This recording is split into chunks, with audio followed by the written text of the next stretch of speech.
Hello and welcome again to another episode of One Starfish, where our mission is to change the world one starfish or one person at a time. As always, make sure to rate, review, subscribe, all the things, get the word out. Excited for our guest today. Paul Swift is from Wisconsin. He runs a business called Cycle Point into bicycling. If you're watching this on YouTube, he's got a lot of American stuff in the background for, this Canadian girl. But it's really cool. So I'm sure we'll dig into that today. But welcome to the show, Paul. Oh, thank you. Good morning, Angela. It's a privilege to be here. Thank you for seeking me out, and looking forward to hanging out here for a little while here. Sounds good. So tell us a little bit about what got you into, you were saying there's a bicycle track. You were telling me a little bit before the show, but Yeah. tell us a little bit what got you into bicycling. And then you said you traveled a lot, and then there's been some shifts as far as where you're going. Tell us about those shifts and Yeah. Well, thank you. I've definitely had some challenges, like many of us have had, and I think you can attest for that more than a lot of people. But growing up in Wisconsin, and my hometown just happened to have a bicycle track, so it is where, like, you tell your parents where you're going to go hang out. So that kind of, the location, everything lent itself to that. I did everything else as a kid, the baseball, football, those things, but my brother was always much better than me at all those sports, and I borrowed a bicycle actually to start my first bike race. And within 2 years, the next thing I knew, I was invited to a training camp at the U.S. Olympic Training Center. And from that, I was invited to actually move and live there and be a permanent resident at the U.S. OTC, we call it. And so I left home in high school. And cycling has taken me all around the world. I've been able to wear the red, white, and blue a lot. I've trained with a lot of Canadians too. I have some very good Canadian friends that I raced bicycles with. Kurt Arnett might be a big name that some Canadians would know. And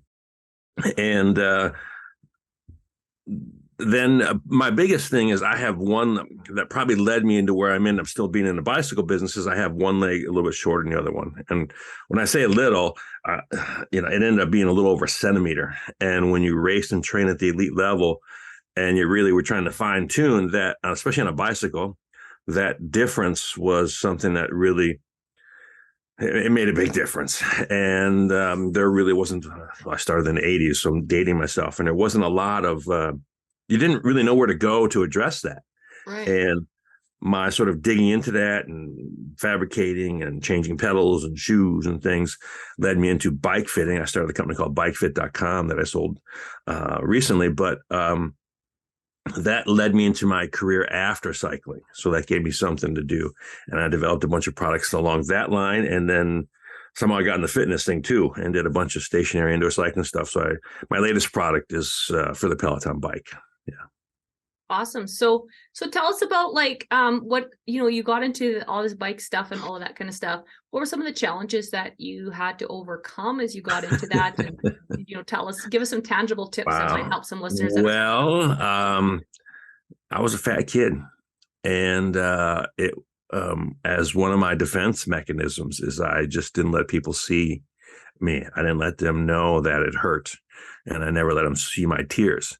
And so I harnessed that, I guess you could say, and wanted to then just do better than people and beat people. And sports was a good outlet for me, even though when I was often into sports, I was a little bit heavier. Sports eventually, by the time I got to junior high and did wrestling, where I really lost some weight, just pushed me. It was my outlet. It was where I let my pain go. And there's a lot of good that helps me throughout my career, not let people know what you feel like. Because when you're racing at the elite level, it doesn't matter how you feel. You just have to go fast. Doesn't matter, what happens to you in your life or what's going on. That other person just wants to, beat the crap out of you. And that's sports. And so that served to me pretty well in a lot of areas. But then being on my own forever, that also then was very challenging in the domestic side of things and my approach to life. And I've had to redo that. I've had to sort of look at that part of my life, and I feel like I'm back in training again. I've never worked hard on myself in my 50s now than even when I was an elite athlete, and just life and people in general. So one of the reasons I met you actually and joined Arte. And what got you started with Arte? Like what? Yeah. It's I definitely, I listened to the MFCEO project, Andy Frisella, and December 19th of 2020, a truck ran a red light and almost killed me. I saw in my notes in my recovery, I had a pretty significant traumatic brain injury. I saw in some of my notes, it was like, join Arate. And I honestly don't remember when I wrote that. I don't remember a lot about that. Yeah. And, but as I was putting my life back together and my rehab and recovery for that, I was like, well, I'll join Arate. And I have to admit, my first few months in there, I was still pretty lost. But I knew that I kept notes for a reason. I knew that I would write certain significant things down, and I still live with a notebook every day. It really sucks when I misplace it, but my drive, came back. A little bit of unknown at times was still there, but then you have to regain your faith and realize if you're going to pick your foot up, it's going to land on the ground and you're going to continue to go forward. Maybe you're going to have to alter along the way, which we all have to do. I think you can attest for some of that more than anybody is it's a really quick journey in one hand. It's been really slow on the other hand. It's going to be 2 years in a couple of days. 2 years for what part? For my accident. Yeah. From your accident. Wow, that's awesome. And so as you went through some of this stuff, did you have associations? Obviously, you decided to join Arte. Were you reading a lot? Were you listening to audio? Like, is that how you got introduced to even like Ed and Andy and all of that stuff? A couple different things were happening. I listened. I didn't know much about Ed at all. I had heard of him, of course, and now today I listen to him a lot more. But at the time, I was also listening to a lot of Gary Vee. And for my sort of recovery and rehab, and I had just sold my business, I decided as part of my recovery and rehab, I was going to give everything away I had for free. And so and I said a year, and I did it for a year and a half. And the part of my rehab was hanging out on forums and Facebook and things. And I decided to mostly hit people that work on ride Peloton bikes and deal with their biomechanics and their comfort and developing products for it. And so then recently I finally dropped the podcast with something called the Clip Out, which is very large in Peloton. I'd put a whiteboard together, which is a little bit off. You can't quite see it. And I was hitting every target, and I was like, okay, you're doing the right things. I had to do so much. I still go once a week to neurotherapy. I do a lot of feedback. I do some brain stuff, and I have combined a lot of crazy things. But this time it's to be a much better person as well. And so the Arte thing, what drew me in was my level. I thought I had good customer service. I really did. And I had some pretty good reviews, but my customer service has gone up a whole nother level, and what people have said and the feedback. And that's what kept driving me, because the money really, it went. And, but having the faith, and it was a lot of Gary Vee, a lot of Andy, of just sticking the course. And I'm like this part of my business right now. It's like right here, starting to but it was a lot of this. And, for those that are listening in, his hand goes straight and then it goes up. Oh, okay. Sorry. Yeah. I forgot that we're not necessarily, and I've done that before. We're not, it's more of a podcast. So yes. Yes. I'm at the curve where it's starting to finally go up. And it was, I've been on my so-called deathbed once or twice before, twice actually. And, but this one has been the most significant because of my brain, and it's still daily. Like the last week has been challenging again, but you listen to people like Andy who deal with some mental, challenges. It's like, you have to move on. You can't use it as your excuse. It's just what was, this, it was what was dealt to me.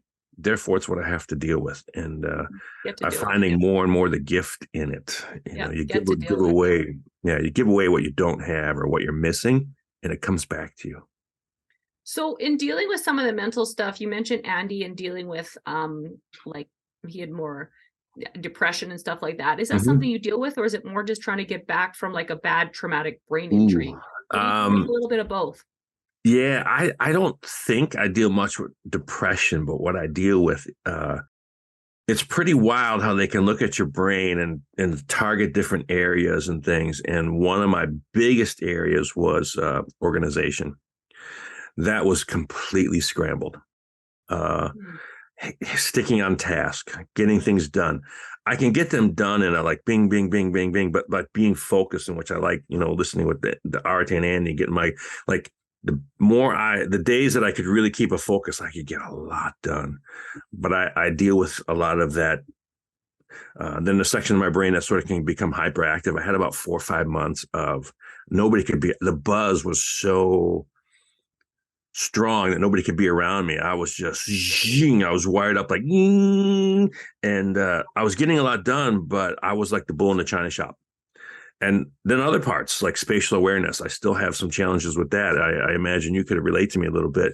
I still trip on things. My right foot drags a little bit. So I finally had, with my therapists and different from my brain to my body, I went and like took a step class the other day for the first time in, a couple of years, but, and realized I only like missed a step once. So when I'm under direction, I'm pretty good. But when I just want to get up and go pick up that cup of coffee, I'll like hit the table. Not thinking about it. You have to think.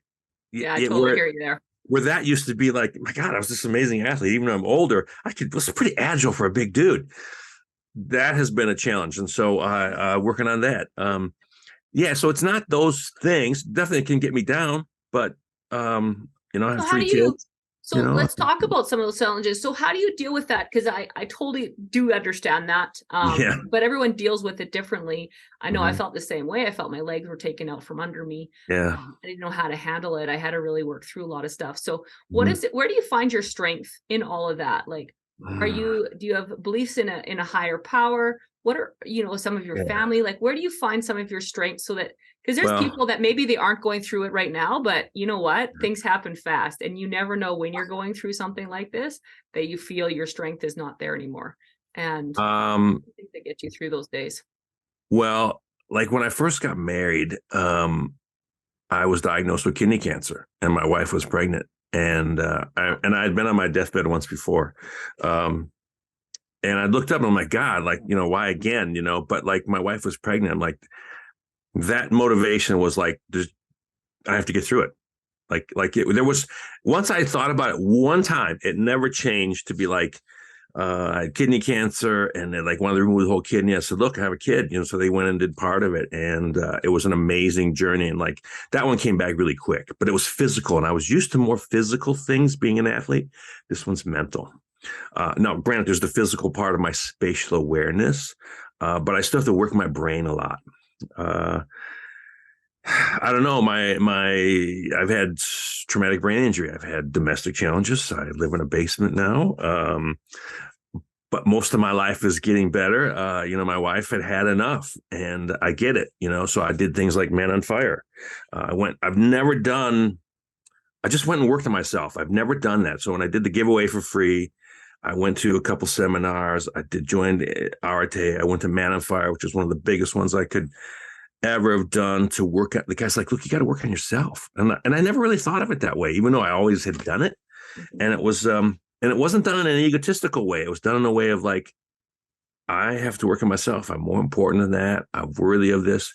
A lot of talk like that and being around other men in particular that also hold me to the fire, like iron sharpens iron. Like I'm in a group of Man on Fire and like, if my language isn't right, they'll point it out. If this isn't right, and it's to help you rise up. Those are things I never could have thought of when I was younger.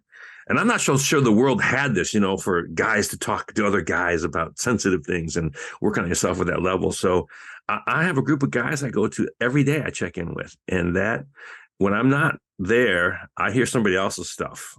And it's like when you give, you get out of your head for a little bit, you start to rise. And it's the constant giving. So a lot of Gary Vee, a little bit of Andy, a lot of bit of Man on Fire, and whatever. Do I think there's something there? Yeah, I do. I think there's something there. I'm a Canadian. I liked a lot. I like to listen to a lot of Jordan Peterson. I read his books. Right. Oh, that's really cool. So where do you want this to go? What's your vision for the next, let's say, 3 to 5 years? Well, there's a couple things I developed in the bicycle industry, and my focus primarily was anywhere you touch a bike or any interface. And I did a lot with the foot pedal interface and that connection and biomechanics. And then I introduced to the market a product called the Switch It or the Saddle Changer. and you could flip a lever and take a bike seat off, and flip a lever and put a bike seat on. It's kind of like if you were to go to the store and buy a pair of shoes, I'm sure you've done that. You ever step your foot in a little device, a little metal thing, it's called a Brannick device. And then they bring out a pair of shoes for you to try. Well, they don't just walk you to the front door and out the door. You usually put those shoes on and try them. And it's often not the first pair you try. Well, in the bike industry, bike seats are like, oh, this one's good, or my friend likes it. And I developed this product that has been sold all around the world on changing bicycle seats quickly. But what I discovered throughout all of this was I could change a bicycle seat on a person and they changed completely. Their posture changed, their behavior changed, their function changed. And as I did this, I've probably changed more bicycle seats than anybody on the planet. If someone else has done that, they've done a lot. And when I thought one day I'm helping all these other companies, like what I discovered what shapes most people function best with. I've discovered, and I said, I'm going to start a saddle company. So I actually have a Canadian partner, Dave Howells out of BC, Canada, BC BikeFit. And I have a saddle company being launched. And everything we've tried, people are like, wow, people like them. I'm like, well, all we did was like try them. Bike seats I don't understand what my industry did, but they didn't. Anyway, I decided to take all that knowledge and use it. And so I have one of my best customers who was a teacher for me.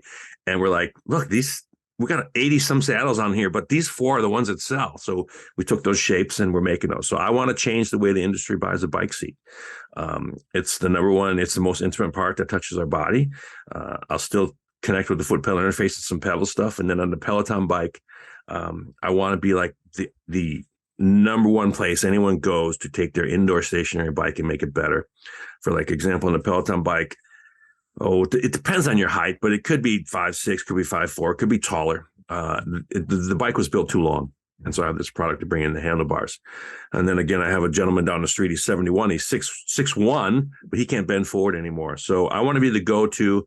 I just launched that. I'm going to launch something for the crank arms. I want to be the number one go-to anywhere on a stationary bike. Something's not right, you come to me. And I want to have the number one saddle company in the world. Love it. That's so awesome. Well, giving back. Thank you. That's really cool. I love it. So it's a crazy story. If you are into bikes, make sure you reach out to this guy. We'll make sure we put links in the show notes and all of that kind of good stuff.